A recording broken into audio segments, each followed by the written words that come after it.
দর্শক আসসালামু আলাইকুম। আমি কাজী রাকিব সহ পাথরঘাটা নিউজ টিম পাথরঘাটার বিভিন্ন সময়ে বিভিন্ন ধরনের দুর্ভোগ, দুর্গতি, দুর্দশা, হাসি কান্না বিভিন্ন জিনিস আপনাদেরকে তুলে ধরি।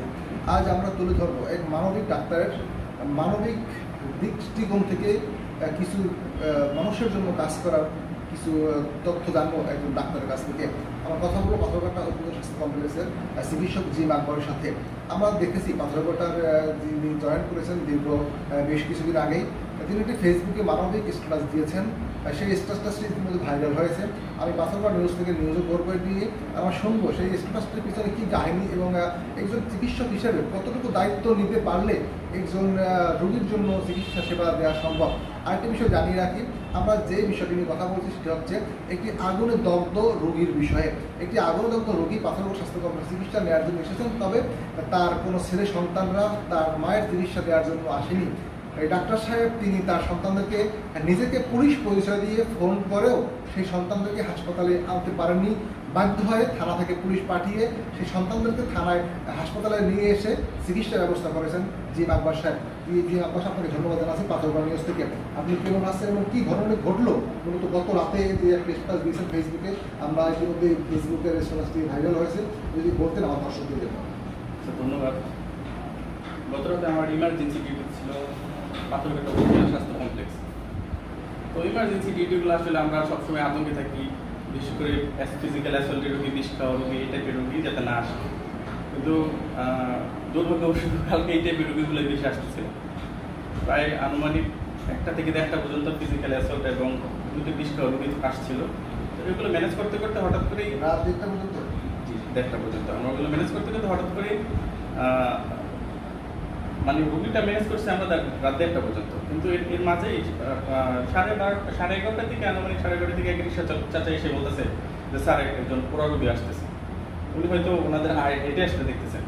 তখন আমি রুম থেকে বের হয়ে আমাদের উপজেলা স্বাস্থ্য কমপ্লেক্সের যে মেইন গেট সেদিকে তাকাচ্ছি। হঠাৎ করে দেখলাম যে বৃদ্ধ লোক তার ওয়াইফকে জড়িয়ে গুটি গুটি পায়ে আগাচ্ছে। তো ওদিকে অতটা লাইট ছিল না, তো আমরা বুঝতে পারি না আর কি। কিন্তু সামনে যখন আসতেছিল তখন দেখি যে বৃদ্ধার সারা শরীরই প্রায় দগ্ধ ছিল, প্রায় 50%-এর উপরে মনে হয় বাড় ছিল। তখন আসার পরে আমি সাথে সাথে আমাদের ইমার্জেন্সি যে অ্যাটেন্ডেন্ট ছিল তাদের বললাম যে তাড়াতাড়ি রোগীটাকে শোয়ান। তো আসার পর আমি চাচাকে জিজ্ঞেস করলাম, চাচা কীভাবে হয়েছে? সে বললো যে গ্যাসলের আগুনে ওনার শাড়িতে লাগছে, আর অনেক বৃদ্ধ ছিল, তো ইয়ং হলে তাড়াতাড়ি শাড়িটা খুলে ফেলতে হতো, সে খুলতে পারে না, এই কারণে সারা শরীরেই প্রায় পুড়ে গেছে। চাচাকে জিজ্ঞেস করলাম যে আপনার সাথে কেউ আসেনি? তখন সে বললেন না, তার সাথে কেউ আসেনি। আমি বললাম যে এই রোগীর প্রাথমিক যে চিকিৎসা সেটা আমরা করে দিতে পারবো, কিন্তু এটা অনেক বেশি পুড়ে গেছে, তো এটাকে বার্ন ইনস্টিটিউটে নেওয়া দরকার, বরিশাল কিছু নিয়ে যেতে হবে। তখন সে বলতেছে যে আমার কাছে 200 টাকা আছে, আমি কীভাবে নেব? তখন আমি বুঝতে পারলাম যে ঘটনা খারাপ দিকে যাচ্ছে। তখন জিজ্ঞেস করলাম আপনার ছেলে মেয়ে নাই? সে বলে আমার 2 ছেলে আছে, তাদের ফোন দিছি, তারা কেউই আসবে না। আমি শুনে অবাক পেলাম, কিন্তু আমি তখন দেখতেছিলাম যে রোগীটা কাতরাচ্ছিল। পরে বললাম ঠিক আছে, দেখি আমি কী করতে পারি। তখন আমি আমাদের হাসপাতাল গেটের রোডের যে ফার্মেসিতে গিয়ে আমার নিজের টাকায় ড্রেসিংয়ের যে জিনিসপত্রগুলো প্রয়োজন ছিল মোটামুটি সেগুলো কিনেছিলাম। কিন্তু সেখানে ড্রেসিংয়ের জন্য আমাদের নর্মাল স্যালাইনের প্রয়োজন ছিল, সেই নর্মাল স্যালাইনটা আবার পাচ্ছিলাম না। তখন আমি সেখান থেকে দৌড়ে দিয়ে আবার নিজে শ্বশুরে গিয়ে নিয়ে এসেছি। নিজে শ্বশুরে গিয়ে গেছি, কারণ অনেক রাত তো তখন তেমন কেউ ছিল না। আর আমাদের যে অ্যাটেন্ডেন্ট নজরুল হয়েছিল সে আবার ইস্কা রোগীদের ম্যানেজ করতেছে। এখানে আমি নিজেই গেছিলাম, আর ওনার সাথে কেউ নাই, অভিযোগ আছে ওই লোকটাকে তার স্ত্রীকে ধরেছিলাম। তো সেখান থেকে আমি আবার সৌদি প্রবাসী হাসপাতালে ঢুকেছি, কারণ অত রাতে অন্য ফার্মেসি খোলা ছিল না। তো হাসপাতালে গিয়ে তাদের কাছ থেকে আমি একটা হালাত বলতে আমি পরবর্তীতে টাকা দিয়ে দিচ্ছি তাদের, যে বলছে যে আমাকে একটু নর্মাল স্যালাইন দেন। তখন ড্রেসিংয়ের জন্য যতটুকু প্রয়োজন আমি 2 লিটার নর্মাল স্যালাইন নিই, আর ড্রেসিংয়ের যে জিনিসপত্রগুলো নিয়ে আসছি। এসে ওই নজরুল ভাইকে বললাম তাড়াতাড়ি ড্রেসিংটা করার নজরুল ভাই। তখন কিন্তু চাচাকে বললাম যে আপনার ছেলে মেয়েকে ফোন করে, স্যার ওরা কেউ আসবে না। তা আমি বললাম ঠিক আছে, আমার কাছে ফোনটা দেন, আমি ফোন দিচ্ছি। তখন সে তার ফোনটা বের করে তার বড় ছেলের নাম মনে হয় হাসান। হাসানের বাড়ি ছিল ইমান আলী রোডে, সে বলছে জি। না, তাদের গ্রামের বাসা এখানে থাকে, সে ঝালমুড়ি বিক্রেতা।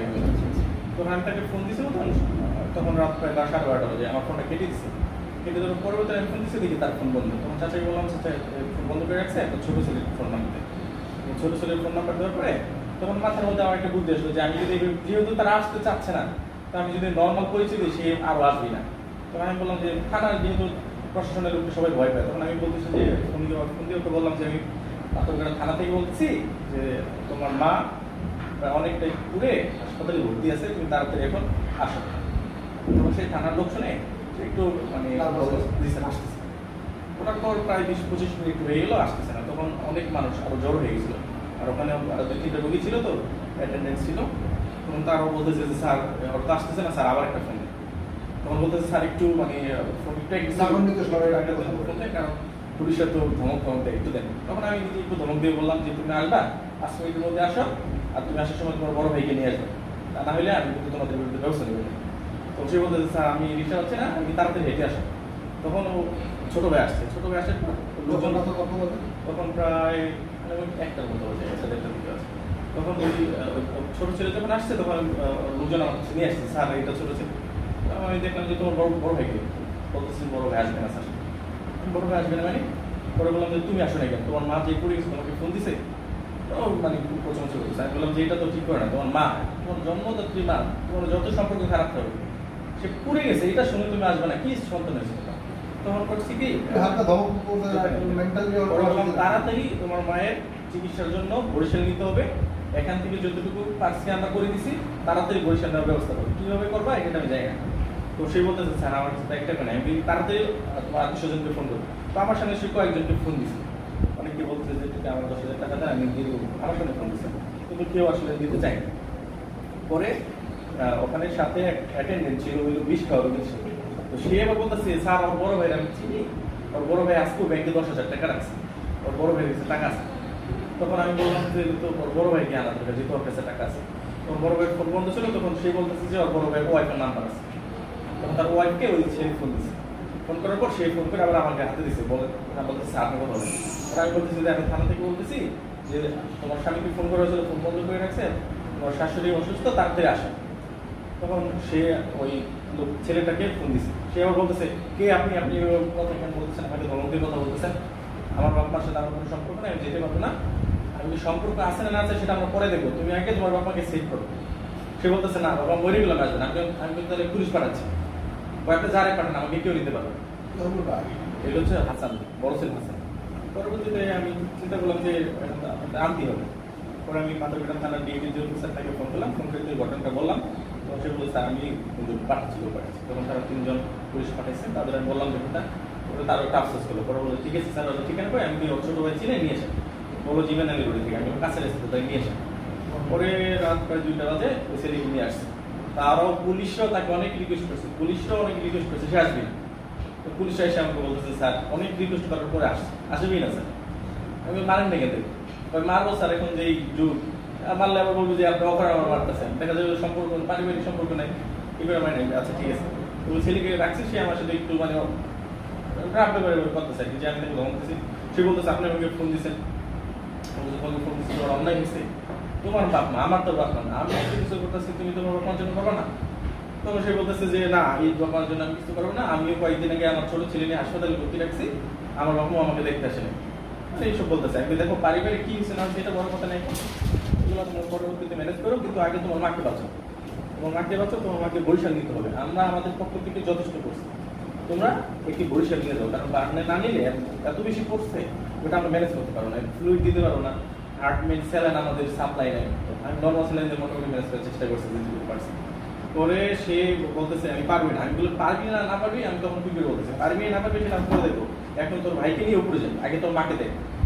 আমি ভাবলাম যে মাকে দেখলে হয়তো এটা দেখে যে কোনো মানুষের দেখলে আসলে একদম বুড়ো একটা মানুষ, সারা শরীর পুরো সাদা হয়ে গেছে, মানে ডিপ বার্ন গুলো হয় কি আপনার পুড়ে গেলে তখন আর ব্যথা থাকে না, তার শরীর এত বেশি পড়ছে, তার যে নার্ভ এন্ডিং থাকে নার্ভ গুলো পুড়ে গেছে, এই কারণে সে ব্যথা পাচ্ছে না, বোধও পাচ্ছে না। কিন্তু সামান্য পরিমাণ করলে কিন্তু জ্বালা পড়া অনেক হয়, কান্নাকাটি শুরু করে। তখন আমি তো বুঝতেছি, আমি এই ধরনের অনেক রোগী দেখছি জীবনে, আমি বলছি এই রোগীটা ভালো করে চিকিৎসা না করলে মরে যাবে।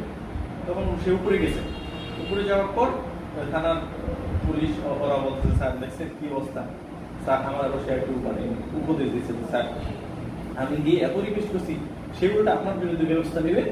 সেই কোন সাংবাদিককে নাকি বলছে ফোন দিচ্ছে যে এই নাম্বার থেকে ফোন দিচ্ছে, তাকে ফোন করে ধমকাইছে, কেন সেইটা করবেন?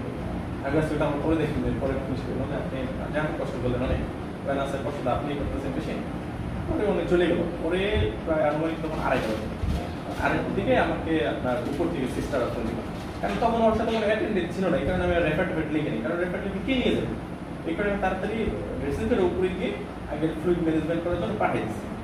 এরপরে করলো কি আপনার ওই উপর থেকে আমাদের যে সিস্টার ঝর্ণা সিস্টার, সে আমাকে ফোন করলো, ফোন করে বলতেন স্যার পুরো রোগীটার অবস্থা বেশি ভালো না, আপনি তো রেফার লেখেন। আমি বললাম আচ্ছা রেফার তখন লিখি না, ওর সাথে কেউ ছিল না, ওর হাজব্যান্ড ছিল, সে দিতে পারবে না, এখন ছেলেরা আসছে, আপনি ওই ফাইলটা সহ ছেলেদের পাঠান, আমি আবার একটু বুঝি। তখন তখন প্রায় 2:30 দিতে পারে। তখন বড় ছেলেকে ছোট ছেলেকে বড় ছেলেকে আমার কাছে ফাইলটা দেয়, ছোট ছেলেটা আমার নিচে ছিল, আমি বলছি তুমি যাও তোমার ভাইকে নিয়ে ফাইলটা নিয়ে এসো। তো আবার তারা আসছে, আবার তাদের বুঝাইলাম অনেক, আবার ওদের সাথে ওদের ওয়াইফ ছিল, ওয়াইফ একটু ছোট ছোট বাচ্চা ছিল, তখন বললাম যে তোমরা একদিন শাশুড়ি হবা, তোমরা একদিন বাবা হবা, তোমরা যদি এখন তোমার শাশুড়ির এরকম চিকিৎসা না করো, একসময় তোমাদের চিকিৎসা কেউ করবে না, যে যা করে তার ফল পেয়ে যাবে। আমি অনেক একটু বোঝানোর চেষ্টা করলাম আর কি। তখন সে বলতেছে স্যার বরিশাল নিয়ে এখন কি হবে, লাভ নাই, বরিশাল হচ্ছে এখানে চিকিৎসা হলো, আমার ছোট ছেলেকে নিয়ে গেছিলাম, যা চিকিৎসা দিচ্ছেন এখান থেকে আর ওখানে খারাপ চিকিৎসা। আমি বলতেছি দেখো ওই কথা বলো না, এটা তো স্পেশাল জায়গায় নিতে হবে বা ইনস্টিটিউটে নিতে হবে, এখানে আমাদের সেই ফ্যাসিলিটি নাই। রোগীটা তোমরা ইচ্ছা করলে দেখো, রোগীটা হয়তো মারা যাবে, এরকম একটা কন্ডিশন আছে, মারা যাবে, কিন্তু তুমি যদি তারে সেভ করার চেষ্টা করতেছো, এই জিনিসটা যদি তোমার মা না বোঝে, তোমার মায়ের যদি একটা বড় দিয়ে থাকে, তাহলে তুমি অভিশাপটা লেগে থাকে আর জীবনে উঠে দাঁড়াতে পারো। তো এই কথা শোনার পর বলতেছে তাহলে স্যার আমরা সকালবেলা দেখি কি করে যায়। আমি ঠিক আছে সকালবেলা যত তাড়াতাড়ি পারো সকালবেলা ভোরে নিয়ে যাবো। তখন ভোর 6:30 দিকে আমি একটু করে ঘুমাচ্ছিলাম, তখন 6:30 দিকে আবার ওদের দিয়ে একজন আসছে, সে আবার আমাকে আবার বুঝাচ্ছে যে স্যার চিকিৎসা চলতেছে এখানে, নেওয়া দরকার নেই। ওরা সিরিয়াস মুভমেন্টটা বুঝতে পারছি না, সাথে বুঝতেছিল না। তখন ওনাকে বললাম যে দেখেন ওরা তো না অবুঝ ছিল, আপনার একটু মনে হচ্ছে বুঝছে, আপনি রোগীটার যে কন্ডিশন, সেই কন্ডিশনটা আমি বুঝতেছি যে কতটুকু সিরিয়াস পর্যায়ে আছে। 50% শরীর থেকে বার্ন হয়ে গেলে, ফ্লুইড লস হয়ে গেলে এটা বাঁচানো যাবে না, এর যে ম্যানেজমেন্ট এগুলো আমাদের এখানে সম্ভব না। তখন বলতে ঠিক আছে স্যার তাহলে আমরা নিয়ে যাবো। এরপরে সকাল 8টার দিকে আমার ডিউটি হয়েছে, সারা ঘুমাইতে পারি, পরে রোগীকে আমি রেস্ট করছি, এরপরে মনে হয় রোগীটাকে নিয়ে গেছি, এরপরে রোগীকে দিয়েছি কিনা আমি আসলে ছবি নিয়ে যাওয়ার কথা, কারণ এখন বেশি পার্ট তো দিন পার্ট খারাপ, কারণ আমার সাথে ডায়াবেটিস আছে। তবে পারিবারিক সম্পর্ক অবনতি এটা আসলে আমি হয়তো ঘাটাই নেই, কারণ আমাদের ব্যাপার তো আমি আগে বলছি যে তোমরা আগে মাকে বাঁচাও, পারিবারিক কি আছে না আছে সেটা জমাজমি নিয়ে আর কি। হয়তো ওরা বলতেছে যে এই ওরা বাবা কিছুদিন আগে ওদের জায়গা জমি ভাগ করে দিছে এবং সেই জায়গা আবার ওর বাবাই দখল করে আছে, সেগুলো আছে এখন। হ্যাঁ বলো। ওয়ালাইকুম আসসালাম। জি ভালো আছি। আপনাদের রোগীর কি অবস্থা এখন? ড্রেসিং করার জন্য নিছেন না? আপনার কি ওই শেরে বাংলাতে নিছেন না? আচ্ছা আচ্ছা আচ্ছা, মোটামুটি ভালো আছে এখন?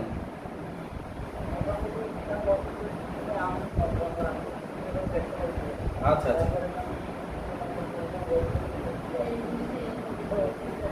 ওষুধ নিয়ে আসছেন। আচ্ছা বললেন কত ওনার ডায়াবেটিস আছে, একটু বললেন। হ্যাঁ ওনার যে ডায়াবেটিস আছে সেগুলো বললেন, একটু সাবধানে রাখেন, খেয়াল রাখেন মায়ের জন্য। হ্যাঁ আচ্ছা ঠিক আছে। সিস্টারদের সাথে তো আমি কথা বলি তেমন লাভ হবে না, আপনি বললেন যে আমাদের পরিচিত এক স্যার আছে আমার ভাই, এটা বললেন তাহলে ভালো হেল্প করবেন। হ্যাঁ বললেন যে আমার এক ভাই আছে উনি সরকারি ডাক্তার, এটা বললেন শুধু। আচ্ছা দর্শক শুনছিলাম মানবিক ডাক্তারের মানবিক একটি ছেলেরা কতটা খারাপ মানসিক থাকলে মাকে, অসুস্থ বৃদ্ধ মাকে, ওরা মা, আমি ডাক্তার সাহেব যখন বলছিলেন আমার শরীরের পশমগুলো শিউরে উঠতেছিল, তখন সেই মুহূর্তগুলোতে আসলে একটু মা অসুস্থ, আগুনে পড়ে গেছে 50%, যার বেঁচে থাকার সম্ভাবনা 80% কম। কিন্তু সেই মাকে যখন ডাক্তার সাহেব নিজে উদ্যোগ নিয়ে তার সন্তানদেরকে পুলিশ পাঠিয়ে হাসপাতালে এনে চিকিৎসার ব্যবস্থা করানোর দায়িত্ব তখন ডাক্তারের না, তিনি তার নিজের অবস্থা থেকে একটি মানবিক পরিচয় দিয়ে সেই রোগীটিকে চিকিৎসার ব্যবস্থা করেছেন। আমরা আসলেই তার কৃতজ্ঞ, পাথরঘাটা পাশে আপনার কৃতজ্ঞ, আপনারা উত্তরোত্তর শুভকামনা করছি। আসলে মানবিক দিকগুলো আপনারা এই করোনাকালীন সময়ে আপনারা হয়তো ঈদেও বাড়ি দিতে পারেননি, পরিবারকে সময় দিতে পারেননি, তারপর আমাদের রোগীদের স্বার্থে রোগীদের সেবা দিয়ে যাচ্ছেন। আসলে আপনারা কৃতজ্ঞ। ভালো থাকবেন, সুস্থ থাকবেন দর্শক। এই সকল যারা মানবিক ডাক্তার রয়েছেন, মানবিক সামাজিক উন্নয়ন কর্মী রয়েছেন, তাদের জন্য আপনাদেরকে দোয়া চাচ্ছি। পাথরঘাটায় পরিচয় দিচ্ছি আমার যিনি জিএম আকবর সাহেব, তিনি পাথরঘাটা স্বাস্থ্য কমপ্লেক্সের মেডিসিন বিষয়ক একজন চিকিৎসক। তিনি একজন দক্ষ এবং অভিজ্ঞ চিকিৎসক হিসেবেই সুপরিচিত লাভ করেছেন পাথরঘাটায়। আশা করি তার থেকে আপনারা চিকিৎসা ব্যবস্থা নিয়ে আপনাদের সুস্থ জীবন যাপন করবেন। ভালো থাকবেন, সুস্থ থাকবেন। আল্লাহ হাফেজ। আসসালামু আলাইকুম।